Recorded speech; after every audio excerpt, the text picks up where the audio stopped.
Alors, voici une autre question qui nous a été proposée. Qui est l'Antéchrist dont il est question dans la Bible, dans 1 Jean, chapitre 2 et le verset 18? Alors, je vais lire avec vous ce texte-là que nous retrouvons dans l'Épître de Jean, et ça va comme ceci. « Petits enfants, c'est la dernière heure.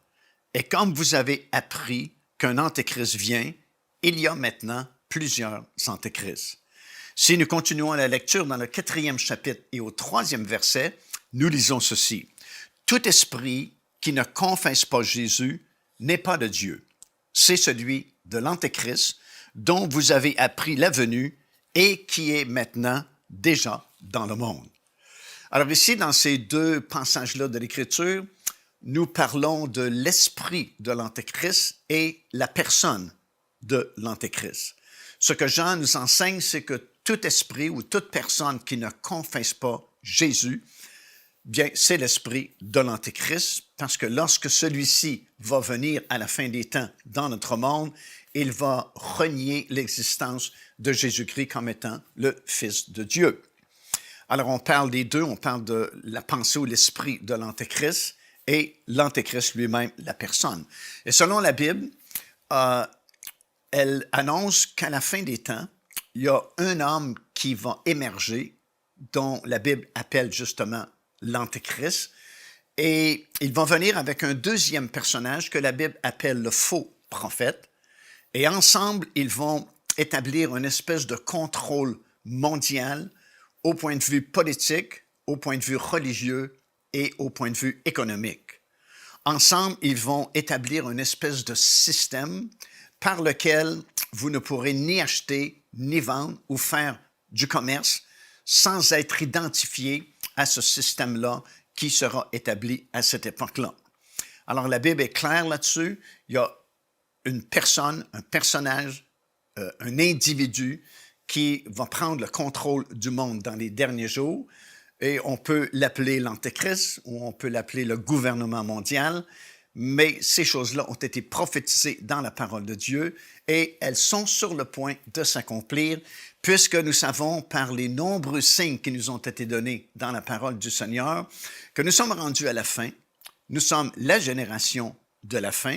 Le Seigneur Jésus-Christ revient bientôt pour chercher son Église. Quelque temps après, il va revenir avec ses saints, avec les rachetés, pour établir son royaume sur la terre. Alors, nous savons que nous sommes très proches de la manifestation de cet homme-là, l'émergence de cet homme qui va, pendant 3 ans et demi, la dernière partie des 7 années de tribulation, contrôler le monde, encore une fois, au point de vue politique, point de vue religieux et au point de vue économique. Nous apprenons par la parole de Dieu également que cet homme va émerger au Moyen-Orient et va confirmer une alliance pour une durée de 7 ans. Ça, c'est dans le livre de Daniel que nous retrouvons cela, dans le 9e chapitre et au verset 27, parlant de cet homme que la Bible appelle l'Antéchrist.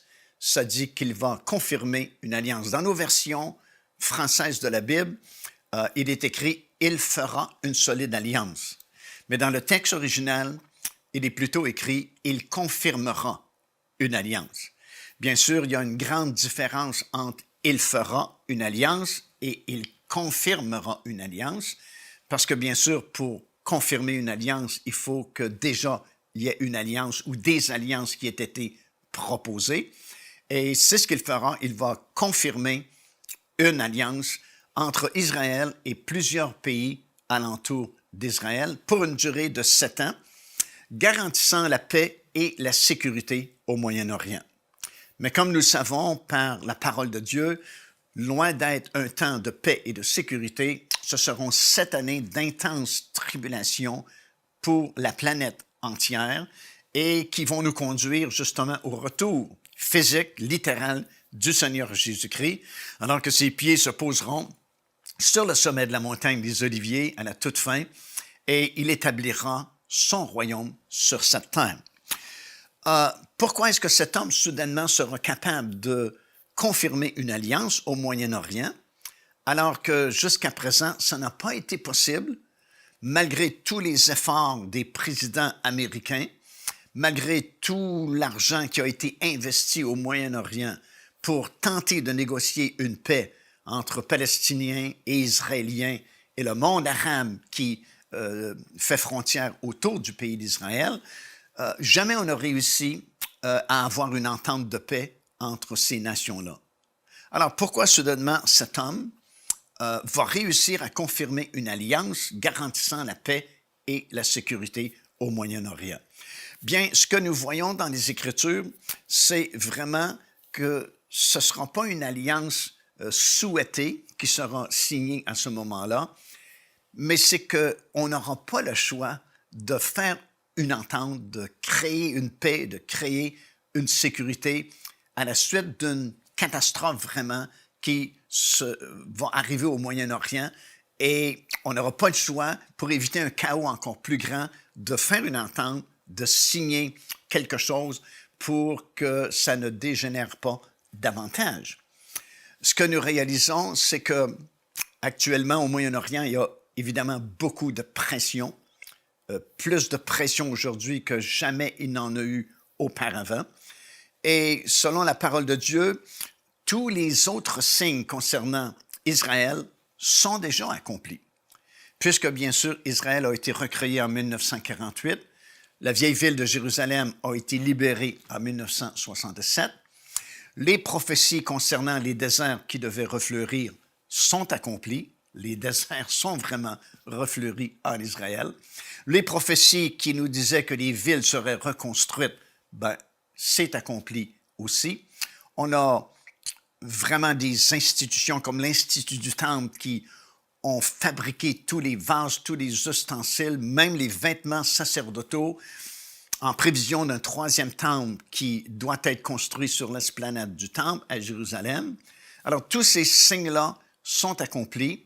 Et récemment, et particulièrement depuis ce qu'on a appelé le printemps arabe, il y a un positionnement de nations qui ressemble étrangement à certaines prophéties que nous retrouvons, par exemple, dans le psaume 83. Si vous lisez les premiers versets du psaume 83, vous allez reconnaître plusieurs nations qui sont présentement positionnées autour d'Israël et qui désirent plus que tout au monde d'anéantir Israël, comme ils le disent de façon populaire aujourd'hui, les pousser dans la mer et qu'on ne se souvienne plus du nom d'Israël. Bien, dans le psaume 83, vous avez plusieurs de ces nations-là qui sont nommées par leurs anciens noms au temps biblique, qui disent exactement la même chose. On voudrait pousser Israël dans la mer et ne plus se souvenir du nom d'Israël. Alors, parmi les peu de signes qui restent à s'accomplir, en voici un ici où il y a une espèce d'attaque qui se fera sur Israël. Peut-être que c'est justement ce qui est écrit dans le psaume 83, où plusieurs nations arabes autour d'Israël sont mentionnées comme voulant détruire Israël. Ou bien ce sera une frappe préventive d'Israël sur les installations nucléaires iraniennes, parce que depuis déjà quelques années, Israël annonce qu'il ne tolérera pas que l'Iran se procure les armes nucléaires, parce que bien sûr, l'Iran a déclaré publiquement que son premier client, c'était Israël, et que dès l'instant qu'ils ont cette bombe nucléaire, ils vont littéralement faire sauter Israël pour qu'il disparaisse de la carte géographique du monde. Et déjà, on a parlé en Israël de possibilités de frappes préventives sur les installations nucléaires en Iran. Alors, peut-être que c'est ça qui va déclencher cette catastrophe qui va se produire, ou bouleversement majeur qui va se produire au Moyen-Orient. Ou encore, c'est peut-être la fameuse bataille de Gog et Magog, comme nous appelons dans le jargon biblique, qui est décrite dans le livre prophétique d'Ézéchiel, dans le 38e chapitre, alors que vous avez la description d'une attaque surprise d'une grande puissance qui, selon Ézéchiel, est située au septentrion, c'est-à-dire à l'extrémité du nord d'Israël, dans le nord complètement, avec une coalition de plusieurs nations, dont l'Iran est le principal allié, qui, selon Ézéchiel, feront une attaque surprise sur les montagnes d'Israël par justement la vallée de Bassan, qui est située dans le nord du pays. Et Dieu dit qu'à ce moment-là, c'est lui-même qui va intervenir par des fléaux naturels et va mettre un terme rapidement à cette attaque pour sauver Israël d'une plus grande catastrophe. Et évidemment, il ajoute, le Seigneur, que le monde entier saura qu'à ce moment-là, c'est lui qui est intervenu. Alors, nous pensons que c'est le meilleur moment pour cet homme, que la Bible appelle l'Antéchrist, justement, de faire son apparition. Il va émerger soudainement au Moyen-Orient. Si c'est la bataille de Gog et Magog qui s'est produite, va sans doute prendre le crédit de la victoire, parce que Dieu dit que le monde entier saura qu'il y a eu une intervention divine dans cette attaque-là, surprise, parce qu'Israël doit un jour accepter cet homme comme son Messie. Évidemment, ce n'est pas le vrai Messie d'Israël. Le vrai Messie, il est venu déjà il y a plus de 2000 ans passés. Son nom était Jésus. Il va revenir à la fin des 7 années de tribulation. Mais entre-temps, Jésus lui-même l'a dit. Il a dit, « Moi, je suis venu au nom de mon Père et vous m'avez rejeté. Un autre viendra en son propre nom et vous allez l'accepter. » Alors, c'est certain qu'Israël, à un moment donné, doit tomber dans ce panneau-là, accepter cet homme comme étant son Messie, mais en réalité, ce sera l'Antéchrist. Et si vous écoutez un petit peu les prédications des rabbins modernes, ben c'est le genre de Messie qu'ils prêchent de nos jours. Non pas un Messie aimant, et puis comme Jésus est venu, a parlé d'amour, a parlé que si quelqu'un te frappe sur la joue droite, tends-lui la joue gauche, mais ils décrivent le Messie qu'ils attendent comme étant un homme de guerre, un guerrier qui va se pointer en Israël et qui va dire, bon, ben, c'est le temps pour Israël d'être en suprématie sur les nations du monde, et ainsi de suite. Alors, c'est le genre de prédication que nous entendons par la bouche de plusieurs rabbins en Israël et un peu partout également sur la planète. Et c'est exactement ce qui va arriver. Cet homme-là va se présenter comme un homme de guerre, quelqu'un qui veut donner une suprématie à Israël, et ils vont l'accepter comme étant leur Messie, mais bien sûr, nous savons que ce n'est pas le Messie d'Israël, du moins pas tout de suite. Lorsque cet homme va émerger au Moyen-Orient, comme je viens de mentionner, pour Israël, ils vont l'accepter comme étant leur Messie. Pour le monde arabe, ce sera leur Mahdi, parce que plusieurs ignorent que l'islam a un volet prophétique aussi, et dans leur volet prophétique, eux aussi attendent la venue de ce qu'ils appellent le Mahdi. Comme nous, les chrétiens, nous attendons le retour du Seigneur Jésus-Christ, eux, ils attendent le retour du Mahdi, qui, selon leur tradition, serait le 12e imam après Mahomet. Et lorsque le 11e imam est décédé, voilà que ce petit garçon est venu au service funèbre, se déclarant le fils du 11e imam. Et à cette époque-là, on ignorait que le 11e imam avait même un fils, et on a cherché à lui enlever la vie. Et selon leur tradition, il a échappé entre leurs mains et il est disparu, tout près d'un puits, justement situé en Irak moderne. Et depuis ce temps-là, ils attendent son retour. Et c'est pourquoi ils attendent le retour du Mahdi et accepteront cet homme-là comme étant leur Mahdi. Pour le monde en général, cet homme sera un génie politique parce qu'il sera le seul à avoir réussi à confirmer une alliance de paix et de sécurité au Moyen-Orient. Et même si beaucoup de présidents américains ont tenté de faire une alliance semblable, ils n'ont jamais réussi. Mais voilà que cet homme-là va réussir. Alors, pour le monde entier, cet homme est vraiment un pacificateur, un génie politique, vraiment.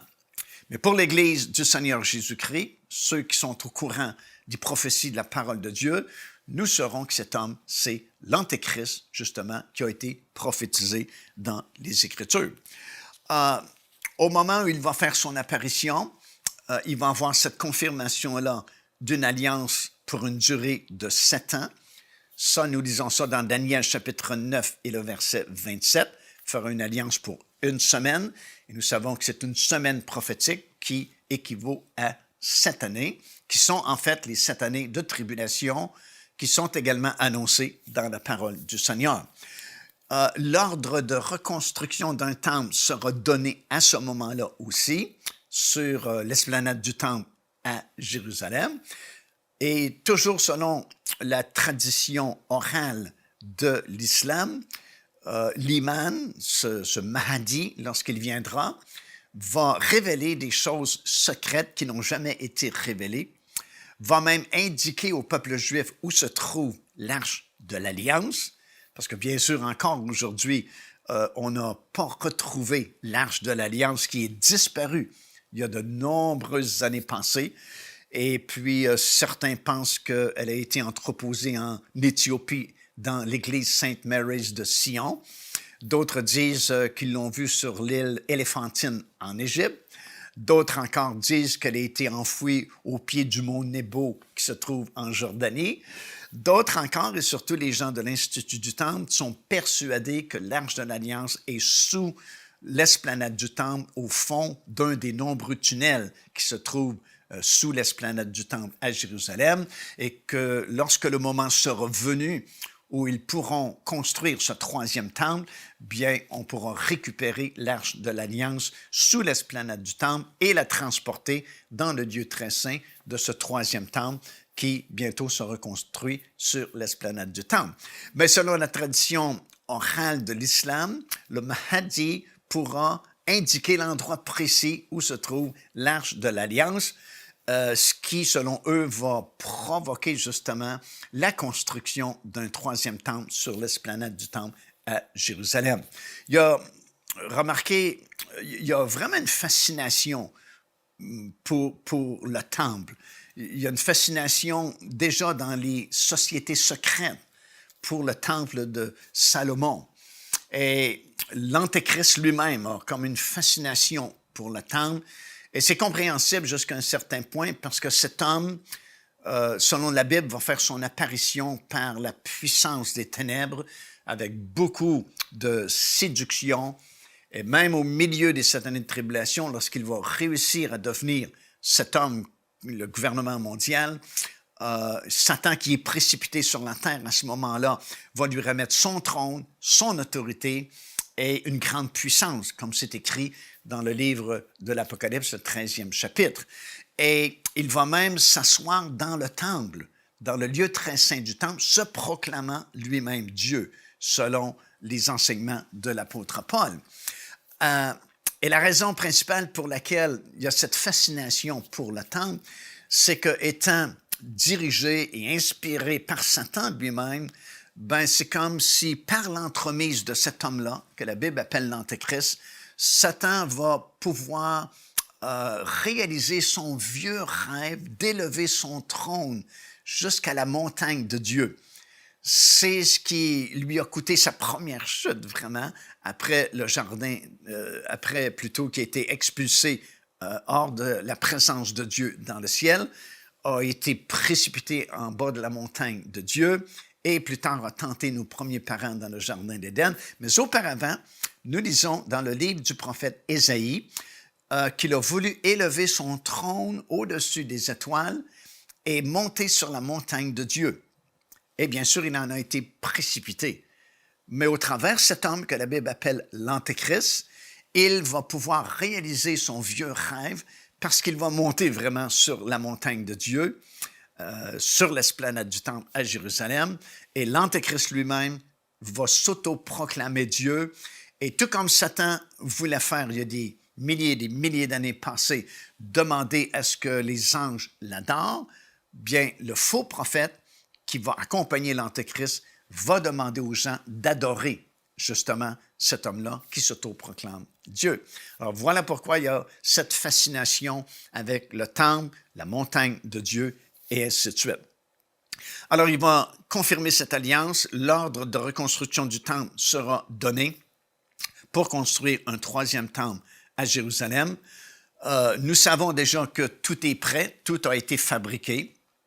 par différentes organisations comme les fidèles du temple ou les gens de l'Institut du temple qui ont tout fabriqué. Tout est prêt maintenant. On a même récemment fabriqué le voile qui séparait le lieu saint du lieu très saint. On a construit l'autel des sacrifices qui manquait. On a maintenant des génisses rousses en Israël pour faire la purification des sacrificateurs, parce que jusqu'à récemment, bien sûr, on avait perdu les cendres de la dernière génisse rousse lors de la destruction du temple en l'an 70 par l'armée romaine plutôt. Et c'était problématique parce que les sacrificateurs, d'année en année, à l'occasion de la fête du Yom Kippour, la fête des expiations, devaient être purifiés pour pouvoir commencer à nouveau une nouvelle année de service dans le temple.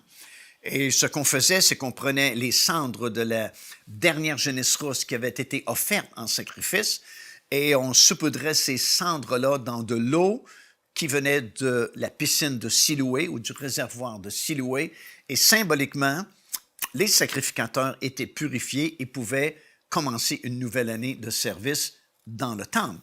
Mais depuis la destruction du temple en l'an 70, on a perdu les cendres de la dernière génisse rousse et ce type d'animal n'existait plus en Israël.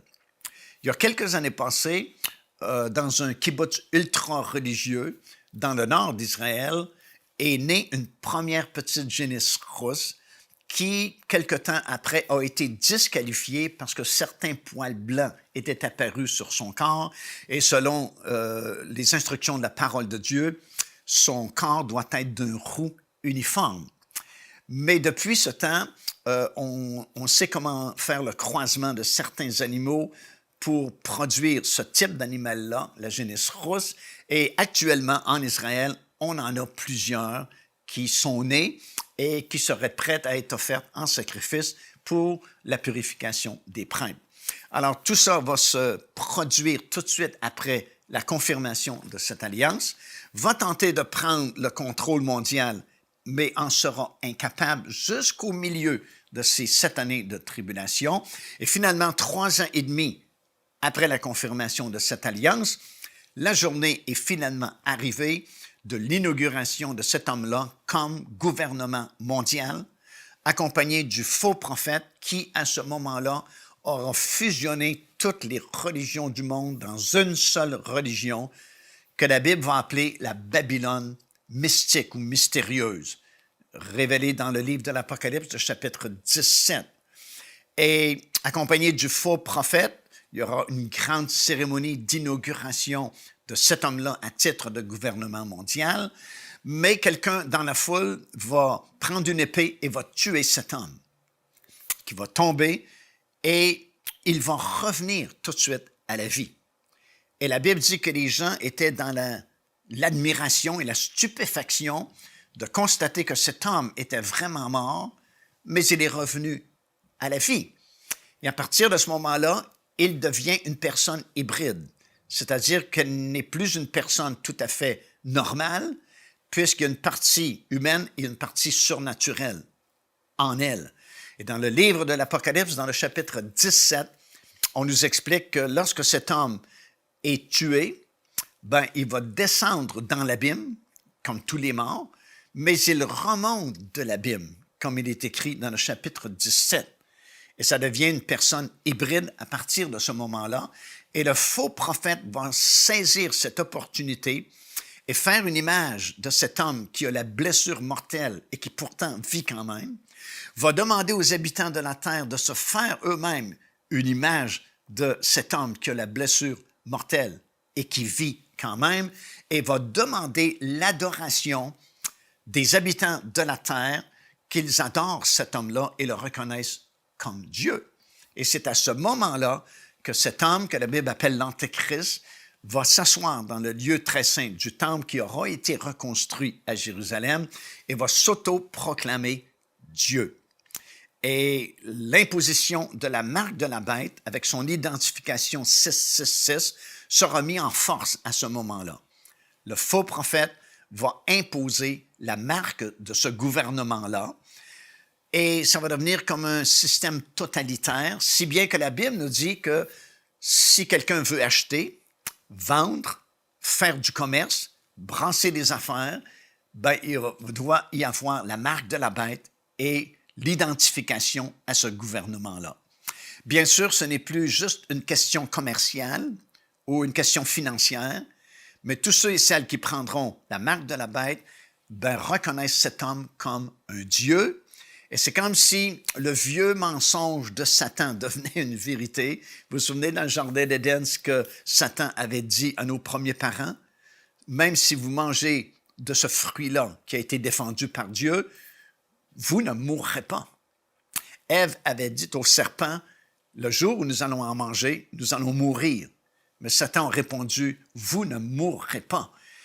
Et c'est comme si cet homme va incarner ce mensonge-là de Satan, vous ne mourrez pas, parce qu'on a bel et bien constaté que cet homme était mort, il a vraiment été tué, mais voilà qu'il est revenu à la vie et s'autoproclame Dieu, va demander aux gens d'adorer cet homme-là. Et si tu prends la marque de la bête à ce moment-là, c'est pas juste une question commerciale, mais tu reconnais cet homme comme Dieu et tu renies qu'il y a un Dieu vraiment qui existe là-haut dans le ciel.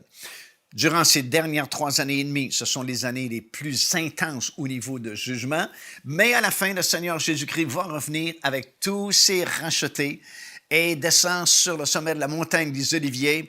Et voilà comment ça va se terminer.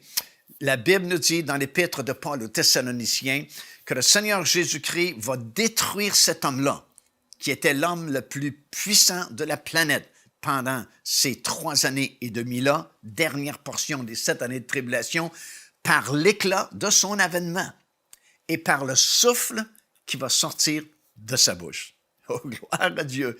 Il n'y a pas de compétition ici. Jésus, lorsqu'il revient, par l'éclat de son avènement et simplement le souffle de sa bouche détruit l'Antéchrist, le faux prophète, qui vont se retrouver dans les temps ardents de feu pour l'éternité. Nous espérons que cette émission vous a béni. Si vous aussi vous avez une question biblique sans réponse, envoyez-la nous par email à pasteurj'aiunequestion@enseigne-moi.com.